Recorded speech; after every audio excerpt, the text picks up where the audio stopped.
할렐루야. 오늘도 하나님께 나와 찬양과 경배와 예배로서 하나님 앞에 영광 돌리고 주신 말씀을 의지하여 기도하는 저와 여러분에게 하나님의 한량없는 은혜와 축복이 가득하기를 주님의 이름으로 축원드립니다. 성준이는 어디 갔어요?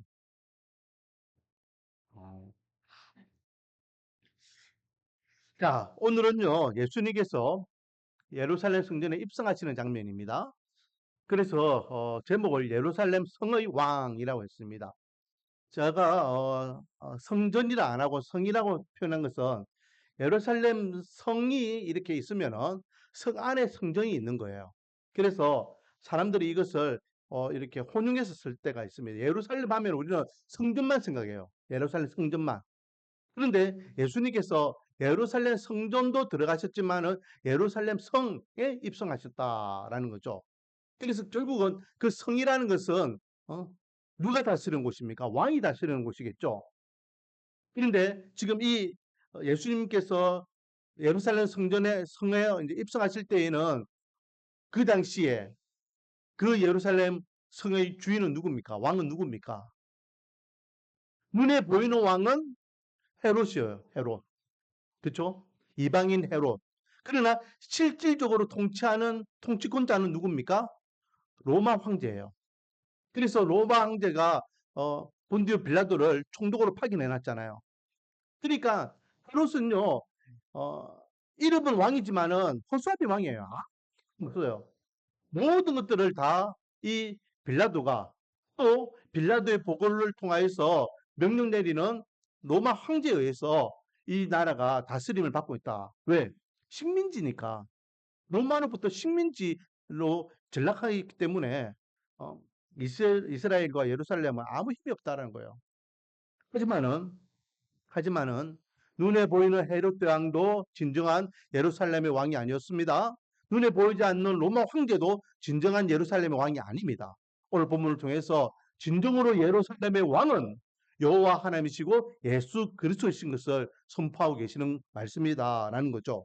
자, 예수님께서 예루살렘 가까이 가셨을 때에 어, 두 제자를 마을에 보내십니다. 그래서 그곳에 가면은 나귀가 있을 것이다. 그 나귀를 데려와라 라고 말씀하시죠. 나귀를 데려올 때에 혹시나 누가 그 나귀를 왜 데려가느냐라고 하면 뭐라고 하라라고 말씀하셨죠? 뭐라고 하라? 우리는 너무나 잘 알고 있는 말씀이기 때문에 주가 쓰시겠다 해라. 주가 쓰시겠다 해라.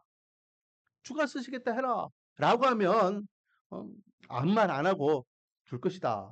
그래서 정말로 나귀를 딱 데려가려고 하니까 여러분 나귀는요 그 당시에 재물과 재산이에요. 근데 누군가가 내 물건을 가져간다. 어떤 바보 뭉충이가 아이고 저거 뭐 데려가가지고 뭐 좋은 데 쓰겠지. 그 가만히 있을 사람이 어디 있겠어요. 음. 누군가는 분명히 야 그거 왜 가져가? 라고 이야기하겠죠. 음. 주가 쓰시겠다 하니까 아무 말 안 하고 곱게 돌려주더라는 겁니다. 그래서 제자들이 그 나귀와 나귀 새끼를 예수님께 가져왔습니다. 그리고 자기들 겉옷을 벗겨가지고 그 나귀 위에 안장 대신에 어, 걸치게 하고 그리고 또 예수님이 가셔야 되는 그 앞길에 겉옷들을 쫙 펼치게 되니 이 모습을 본 다른 예수님을 따르는 수많은 군중들 또한 그게 동참하게 됩니다. 그리고 누가 먼저라 할 것 없이 여기저기서 종려나무 가지를 끄고 와가지고 종려나무 가지가 뭐냐면 이게 잎사귀가 막 펼쳐져 있는 걸 이야기하거든요. 그거를 이제 겉옷과 함께 예수님이 가셔야 될 그 길에 펴기도 하고 손에 들기도 하고 흔들면서 예수님을 칭송합니다. 뭐라고 칭송합니까? 자, 9절 말씀 같이 읽어볼까요? 시작.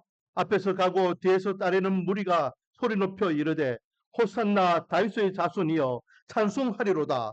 주의 이름으로 오시는 이여 가장 높은 곳에서 호산나 하더라. 호산나 다윗의 자손이여 주님의 이름으로 오시는 이여 여기서 주는 여호와 하나님의 이름으로 오시는 이여라고 우리가 해석하면 되겠죠. 그래서 뭇 군중들이 예수님이 예루살렘에 입성하는 데에 그렇게 함께하고 있는 모습을 보게 됩니다. 자, 예수님이 나귀를 타고 올라가셨다. 많은 사람들이 이야기하죠. 우리가 교회를 좀 다녔으면은 왜 하필이면 나귀냐? 결국은 예수님께서는요, 그 나귀를 타신 이유는 가장 낮은 자세로 겸손, 섬김, 그것을 상징하기 위해서 의도적으로 나귀를 탔다라는 거죠. 음. 그런데 우리는 그 이면에 예수님께서 예루살렘에 입성하시는 이 예수님의 모습을 통하여 분명히 기억해야 됩니다. 비록 낙이었지만, 비록 가장 초라한 왕의 행렬이었지만, 결국은 예수님은 예루살렘에 어떤 신분으로 지금 들어가고 계신다? 왕으로서 예루살렘에 들어가고 계신다. 예루살렘 성의 왕은 나야. 그 왕자는 나의 자리야. 거기 주인은 나야. 라고 예수님께서는 의도적으로 지금 그렇게 연출하고 그렇게 제자들과 함께 모든 군중과 함께 예루살렘 성전에 입성하고 있는 것입니다. 여기서 우리는 기억해야 됩니다. 저와 여러분이 믿는 예수 그리스도, 저와 여러분이 믿는 하나님은 왕이신 분이다 라는 거예요. 왕. 그래서 오늘 본문에 보면요, 다윗의 자손이여라고 쉽게 세우는 이유가 뭐냐? 다윗의 자손이라는 것은 다윗의 혈통이라는 거예요. 결국은 다윗의 계보를 이은 왕족이라는 겁니다. 예수 그리스도가 누구의 후손이냐? 다윗의 후손이다. 결국은 왕의 피가 흐르는 왕족이라는 것을 이 사람들이 인정하면서 예수님을 암암리에 왕으로 지금 세우고 있는 것입니다. 하지만 사람들이 예수님을 뭐라 부르든 사람들이 예수님을 뭐라고 판단하든 그건 중요하지 않아요. 하나님께서 어떻게 말씀하시느냐 그게 더 중요하겠죠. 오늘 예수님께서 예루살렘에 입성하시는 이 장면에서 핵심적인 말씀은 5절 말씀이 됩니다. 5절. 자, 5절 말씀을 같이 한번 읽어보겠습니다. 시작. 시온 딸에게 이르기를 내 왕이 내게 임하나니 그는 겸손하여 낙이 곧 멍에 매는 짐승의 새끼를 탓보다 하라 하였느니라. 아멘.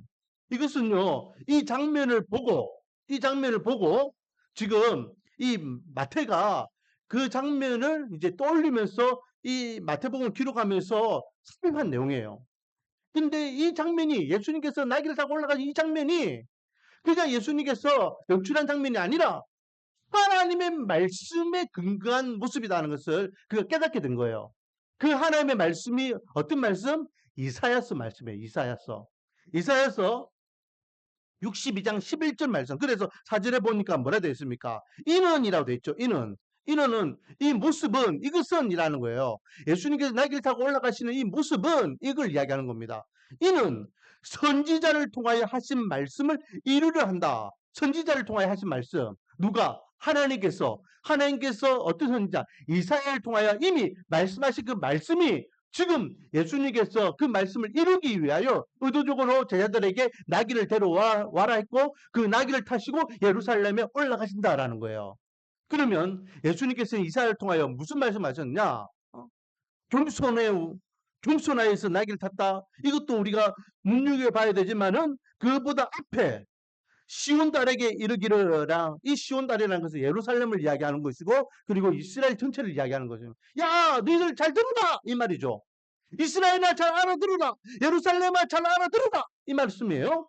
그러면서 너의 왕이 내게 임한다라고 이야기해요. 너의 왕.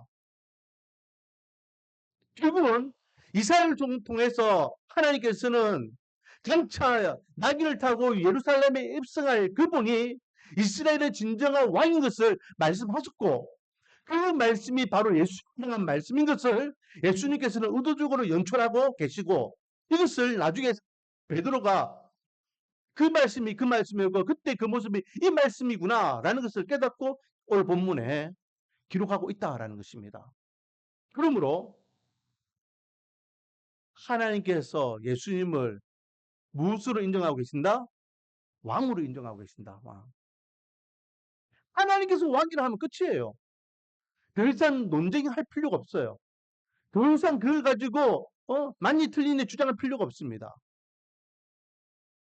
바리새인들이 사두개인들이요 예수님을 향한 그 찬양, 칭송, 경배 얼마나 듣기 싫었겠습니까? 그래서 불겨라 멈춰라 그런 거 소리 지르지 마라. 오히려 예수님 보고 이 사람들 떠드는 소리에 못하게 좀 했어요 라고까지 해요. 재밌는 말씀이 있습니다. 누가복음에 보면 이 예루살렘 입성을 하는 장면은요 사복음서에 다 기록되어 있는데 누가복음에 보면 이런 말씀이 있어요. 19절 38절부터 제가 읽어보면요. 이르되 찬송하리로다 주의 이름으로 오시는 왕이여 하늘에는 평하여 가장 높은 곳에는 영광이로다 하니 라고 하면서 조금 전에 이스라엘 사람들이 예수님을 이제 호산나 다윗 자손이요 라고 하면서 신소했던 그 내용 그와 내용이 이제 똑같은 내용으로 이제 지금 누가복음에는 기록하고 있습니다. 그러면서 39절에 보면 무리 중 어떤 바리새인들이 말하되 선생이요. 선생이라는 것은 예수님을 이야기하는 겁니다. 당신의 제자들을 책망하소서, 혼내소서, 야단치소서, 꾸짖어 주소서라는 거죠. 하거늘 대답하여 이르시되 예수님께서 뭐를 꾸짖으자, 뭐를 책망에 대해서는 말씀이 없어요. 그런데 제가 조금 전에 이야기했잖아요. 제자들에게 예수님 보고 제자들에게 책망하라 라고 하는 게 뭐에 대한 이야기일까? 그들이 지금 예수님을 높이고 찬양하고 이런 것들을 못하게 하라 이 말이에요 사실은. 그러니까 40절 말씀을 보면 대답하여 이르시되 그 말을 듣고 책망하소서라는 말을 듣고 예수님께서 그 바리새인들에게 하는 말씀입니다. 뭐란 말씀하시냐? 내가 너희에게 말하노니 이건 바리새인들에게 하는 말씀이에요. 내가 바리새인 너희들에게 말한다. 만일 이 사람이라는 것은 예수님을 지금 따라오면서 호산나 다윗 자손이여 찬양하는 그 사람들을 이야기하는 거죠. 이 사람들이 침묵하면 왕이 예루살렘으로 입성하고 있는 이 왕의 행렬에 백성들이 칭송하지 않고 침묵한다면 어떤 일이 일어나느냐? 돌들이 소리를 지르리라 라고 예수님께 말씀하셔요. 그러니까 결국은 이 바리새인들이요 제자들을 향해서 책망하라 이 말은 이쁘게 하라 이 말이었다는 거죠. 그리고 예수님께서 만약 이 사람들이 아무 말 안 하고 찬양하지 아니하고 경배하지 아니하고 입 다물고 있으면 어떻게 된다? 이 돌들이 소리를 지르게 될 것이다. 예수님과 함께하고 있는 이 무리들이 예수님을 왕으로서 경배하지 않으면 이 천하 만물을 창조하시는 하나님을 이 피조물들이 찬양으로 영광을 돌리게 될 것이다 라고 하면서 당연히 왕으로서 예루살렘에 입성하시는 이 모습을 이스라엘 백성들이 신송하고 영광 돌리는 것은 당연하다라고 예수님께서 말씀하고 계시는 겁니다. 그래서 오늘 본문을 통해서 우리에게 주시는 첫 번째 교훈은 예수님은 우리의 왕으로서 이 땅에 오셨다라는 겁니다. 자, 두 번째, 그렇게 예루살렘 성전에 올라가서 이제 성 안에 성전도 있다 했잖아요. 그렇죠? 그래서 예수님께서 예루살렘 성에 올라간 목적은요. 내가 왕이니까 야, 그 다윗의 성 뭐 헤롯이 지금 지내고 있는 그 궁 한번 들어가 볼까? 야, 원래 내가 있게 있어 살아야 되는데 아이고 내가 살지 못하고 네가 지금 하고 궁전이나 이런 거 구경하러 간 게 아니에요. 예수님께서 예루살렘에 입성하신 이유는 어디에 가기 위해서? 예루살렘 성전에서 하나님 앞에 제사 지내기 위해서 하나님 앞에 절기를 지키기 위해서예요. 그러니까 예루살렘 성에 올라가서 제일 처음 찾으신 곳이 어딜까요? 성전을 찾으셨겠죠. 그래서 12절부터 보면 예수께서 성전에 들어가사 뭘 했습니까? 그 성전 안에 매매하는 사람들을 다 엎어버리십니다. 책찍질을 하면서 거기에 팔고 있는 소와 염소와 비둘기와 돈 바꾸는 사람들 전부 다 상을 엎어부시면서 채찍질하면서 다 쫓아냈어요. 그러면서 13절에 그들에게 이르시되 기록된 바 내 집은 기도하는 집이라 일컬음을 받으리라 하였거늘 너희는 강도의 소굴로 만들었도다. 강도의 소굴로 만들었다. 이 얘기 무슨 말일까요? 내 집은 만민이 기도하는 집이래요. 하나님의 성전은 하나님의 백성들이 기도하는 집이래요. 여러분, 기도가 뭡니까? 기도가 뭡니까? 여러 가지 의미가 있겠지만요. 제가 누차 이야기하지만 기도는 따라하겠습니다. 하나님의 주권을 선포하는 것이다. 하나님의 주권을 선포하는 거예요. 하나님이 나의 주 나의 하나님이십니다. 그러므로 나의 인생을 책임져 주시옵소서. 오직 주만 바라보며 나가기를 원하는데 오직 주만 바라보지 못하도록 내 형편이 이렇게 어렵습니다. 이런 것들 때문에 우리 중심이 흔들립니다. 하나님이요. 오직 주만 바라보며 하나님의 사람을 살아갈 수 있도록 나의 이 연약한 문제를 해결해 주시고 고쳐 주시옵소서. 왕이신 하나님, 오직 주만 바라보며 나가기를 원합니다. 하나님의 주권을 선포하며 주님 앞에 주님의 뜻을 구하는 것이 기도이죠.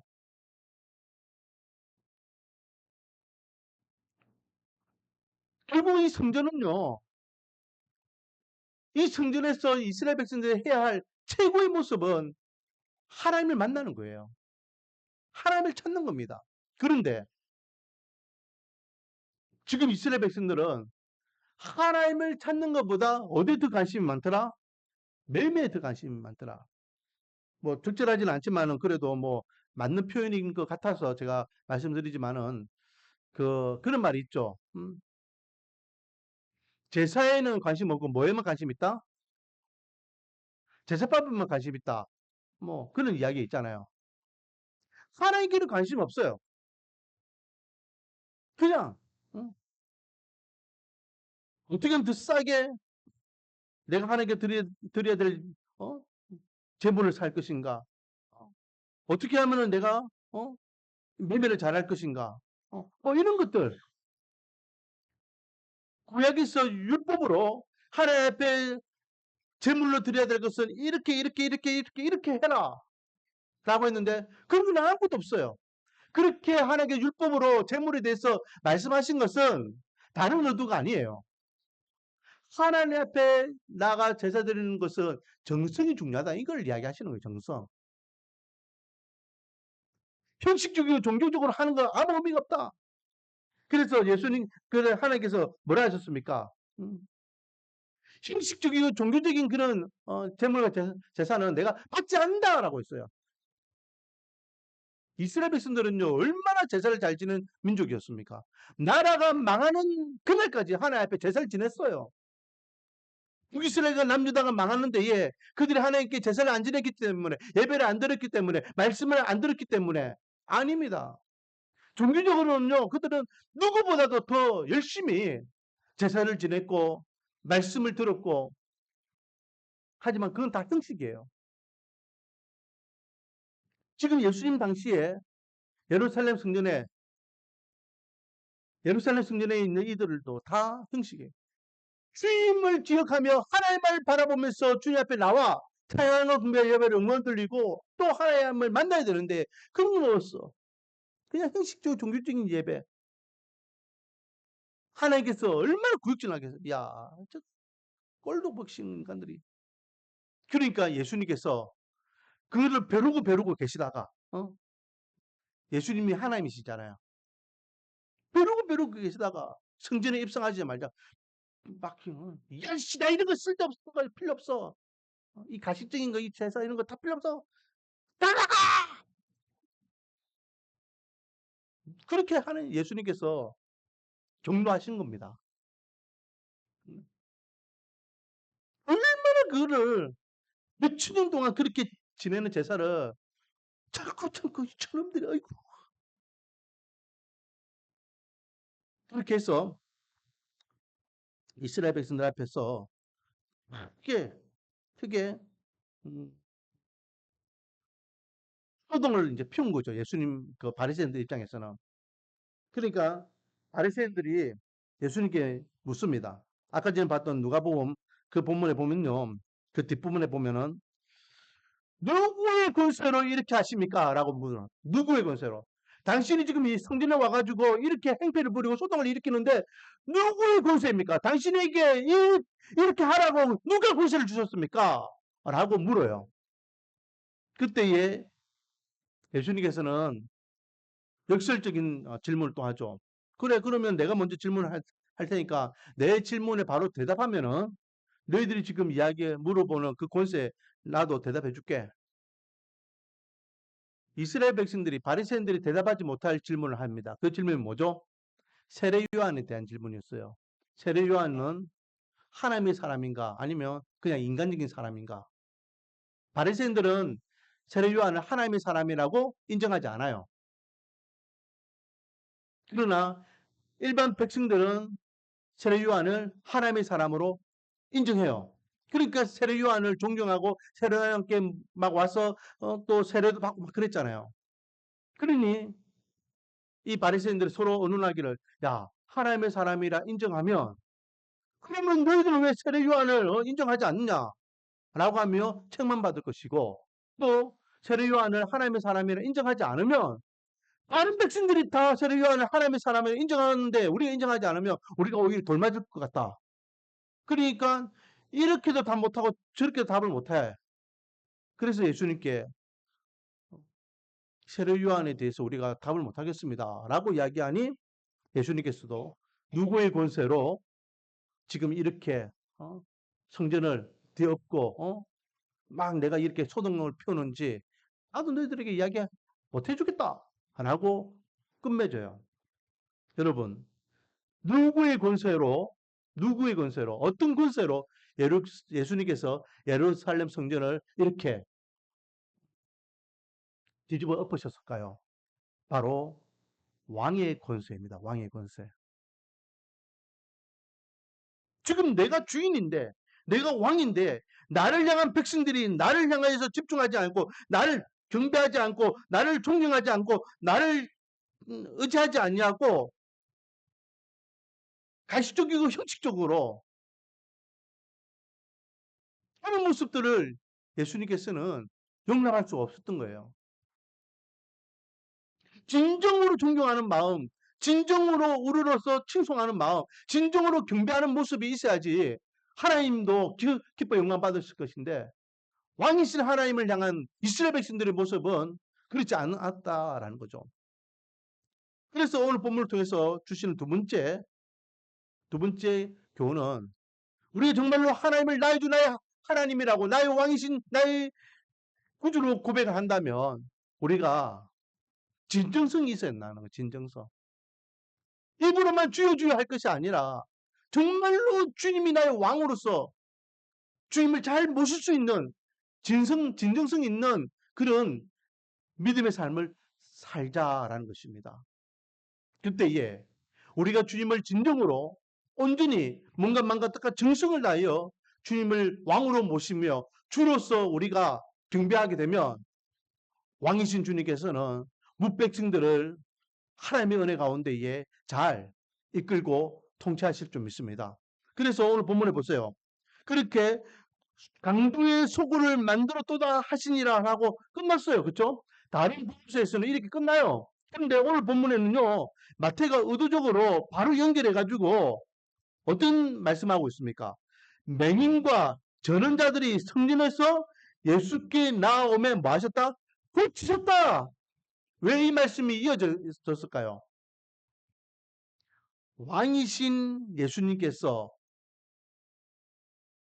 왕의 백성인 하나님의 백성들이 지금 힘들어하고 괴로워하고 어려워하는 그 문제를 가지고 나올 때에 그 문제를 어떻게 하셨다? 치유하시고 해결해 주셨다는 거예요. 예전에는 왕들은 그랬잖아요. 백성들이 도와주세요. 해결해 주세요. 왕이요. 우리나라 같은 경우에는 이제 상소문을 올렸고, 뭐 솔로몬이나 또 유럽의 왕들은 왕한테 자기 억울함을 이렇게 구하면은 왕이 직접 재판해가지고 그것을 해결해주고 왕의 역할은 그거예요. 왕의 역할은 왕의 백성들의 안위와 평안을 책임져 주는 겁니다. 하나님을 왕으로 잘 섬기게 되면, 하나님을 정말로 진심으로 잘 경배하면 하나님께서는 하나님의 백성들을 책임져 주시는 당연한 의무를 발휘하신다는 거예요. 그래서 지금 마태는 의도적으로 맹인과 전원자들을 성전에서 고쳐주셨다라고 말씀하고 계셔요. 그러면서 15절에 대제사장들과 서기관들이 예수께서 하시는 이상한 일들, 이 이상한 일은 이 소동하는 이걸 이야기합니다. 성전 청결 그 운동, 그리고 성전에서 소리질러 호산나 다윗의 자손이여 하는 어린아이들을 보고 노하였다라고 하면서, 이 바리새인들은요, 누구보다도 하나님을 잘 알았고 누구보다도 율법을 잘 알았지만은 예수님을 무엇으로 인정하지 않았다? 왕으로 인정하지 않았다. 예수님을 왕으로 깨닫지 못했다. 그러니 모든 것들이 다 불편하고 모든 것들이 다 불만이고, 그래서 그것들로 인하여서 그냥 화가 나고 분이 나고 열을 내뿜으면서 그렇게 마땅하는 모습을 보게 되더라라는 거죠. 자, 오늘은 예수님께서 예루살렘 성전에 입성하시는 장면과 그리고 예루살렘 성전을 청결하게 하시는 이 장면을 통해서 우리에게 두 가지를 가르쳐 주십니다. 저와 여러분이 믿는 하나님, 예수님은 우리의 왕이시다. 그러므로 우리는 왕이신 하나님을 어떻게 하라? 전심으로 진실하게 잘 경배하며 섬기자. 그렇게 하면 주님께서는 백성인 저와 여러분을 하나님의 은혜 가운데에 평안과 평온으로, 또 우리의 모든 걱정과 근심의 근본적인 문제들을 해결해 주시는 은혜로 우리를 다스리시고 인도해 주시고 지켜 주실 것이다 라는 말씀입니다. 오늘 우리가 이 밤에 주님 앞에 나온 하나님의 백성으로서 우리에게 어떤 걱정과 근심과 기도 제목이 있습니까? 왕이신 하나님 앞에 우리가 아뢰기를 원합니다. 하나님, 왕이신 주님을 저희들이 잘 섬기기를 원합니다. 왕이신 하나님을 우리가 잘 따르기를 원합니다. 그러므로 주님께서 우리의 인생도 굽이 살펴주시옵소서, 은혜를 허락해 주시옵소서. 그래서 우리의 중심이 흐트러지지 아니하고 우리의 중심이 변하지 아니하도록 주님 앞에 서는 그날까지 오직 주만 바라보며 하나님의 백성으로서의 삶을 누릴 수 있도록 은혜를 달라고 우리가 함께 기도 자료로 나가기를 원합니다. 그래서 하나님께는 영광이요 저와 여러분에게는 은혜가 기쁨과 감사요, 또 부르짖은 모든 기도 제목은 반드시 응답받는 은혜가 있기를 주님의 이름으로 축원드립니다. 기도하겠습니다. 왕이신 나의 주 나의 하나님이여, 오늘도